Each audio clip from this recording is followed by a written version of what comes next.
तो finally A night of the seven kingdoms का episode 3 आ चुका है। ये कहानी है एक योद्धा की जो कैसे 7 राज्यों का एक महान योद्धा बनता है। उसके सामने बहुत सारी परेशानियां खड़ी होती है क्योंकि वो किसी भी राजवंश से नहीं था और तो और इसके पास में रहने के लिए खुद का घर भी नहीं होता। अगर आपने इसके पहले वाले एपिसोड नहीं देखे हैं तो उनकी लिंक आपको डिस्क्रिप्शन में मिल जाएगी, क्योंकि उन्हें देखने के बाद में आपको इसकी कहानी और भी ज्यादा इंटरेस्टिंग लगेगी। इस एपिसोड की शुरुआत होती है एग को दिखाते हुए, जो कि अपने मालिक के घोड़े को कंपटीशन के लिए तैयार कर रहा होता है। ये इस घोड़े से बात करता है और उससे कहता है कि अगर हम हारे तो हमारे पास कुछ भी नहीं बचेगा। सर डंकन टॉल के घोड़े, तलवार और तुम भी चले जाओगे, इसलिए हमारे पास में एक ही रास्ता है और वो है इस कंपटीशन को जीतना। इस घोड़े का नाम होता है थंडर, जिसको एग ने काफी देर तक प्रैक्टिस करा के काफी हद तक तैयार कर दिया था। एंड थोड़ी देर बाद में ही एग के पास में एक योद्धा आता है और वो उससे कहता है कि क्या ये तुमने घोड़ा कहीं से चुराया है? तो एग कहता है कि नहीं, ये मेरे मालिक का घोड़ा है। ये जो योद्धा होता है वो एकदम सनकी था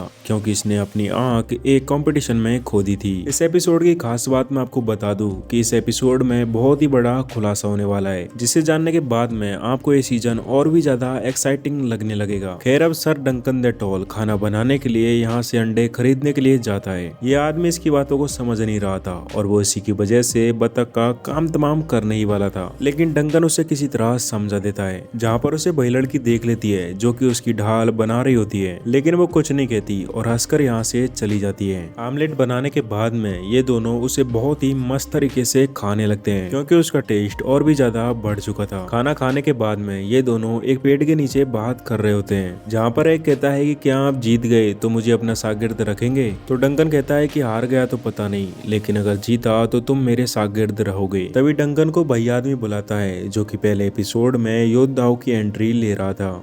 ये डंकन से कहता है कि टारगेरियन घराने के राजकुमार पे दुनिया सबसे ज्यादा पैसा लगाएगी, इसलिए अगर तुम उसे हरा देते हो तो तुम गरीबी से आजाद हो जाओगे। तुम्हें उसका घोड़ा मिलेगा, कवच मिलेगा और बहुत सारे सिक्के। इसके कुछ देर बाद में मुकाबला शुरू होता है, जहाँ पर टारगेरियन घराने का राजकुमार प्रिंस एरियन मैदान में आ चुका था। जैसे ही पहला मुकाबला स्टार्ट होता है तो प्रिंस एरियन अपने आप को बचाकर वहां से निकल जाता है, लेकिन जैसे ही पलटकर बाहर करने की बारी आती है तो प्रिंस एरियन दूसरे योद्धा के घोड़े पर वार कर देता है, जिसकी वजह से दूसरा योद्धा जख्मी हो जाता है और उसका घोड़ा भी हमेशा के लिए जा चुका था। मुकाबले में ऐसा करना बहुत ही शर्मनाक बात होती है, लेकिन प्रिंस एरियन जीतने के लिए कुछ भी कर सकता है। इस मंजर को देखने के बाद में जनता भड़क जाती है और इस मुकाबले को यहीं पर रद्द करना पड़ता है। एग और डंकन यहाँ से जैसे जा रहे होते हैं तो रेमन फॉसफोर्ड डंकन को अपने साथ में ले जाता है, क्योंकि इनके बीच में दोस्ताना काफी आगे बढ़ चुका था। इन दोनों के यहाँ से निकलने के बाद में एग पहुंचता है ड्रैगन का नाटक देखने के लिए, जहाँ पर एक लेडी कैरेक्टर ड्रैगन को डिफीट कर देती है और इसी टाइम वहाँ पर आ जाता है प्रिंस एरियन, जिसको ड्रैगन का डिफीट होना बिल्कुल भी पसंद नहीं आता। एंड तभी एक दौड़ता हुआ आता है और डंकन को वहाँ पर लेकर जाता है। डंकन देखता है कि उस लेडी के साथ में बेवजह ही मारपीट की जा रही है, जो कि डंकन को बिल्कुल भी पसंद नहीं आता और वो सीधा प्रिंस एरियन पर हमला कर देता है। डंकन का पंच इतना खतरनाक होता है कि प्रिंस एरियन को अपना दांत खोना पड़ता है, लेकिन उसके सैनिक आते हैं और डंकन को पकड़ लिया जाता है। प्रिंस एरियन कहता है कि तुमने मेरा एक दांत तोड़ा है, मैं तुम्हारे सारे तोड़ दूंगा।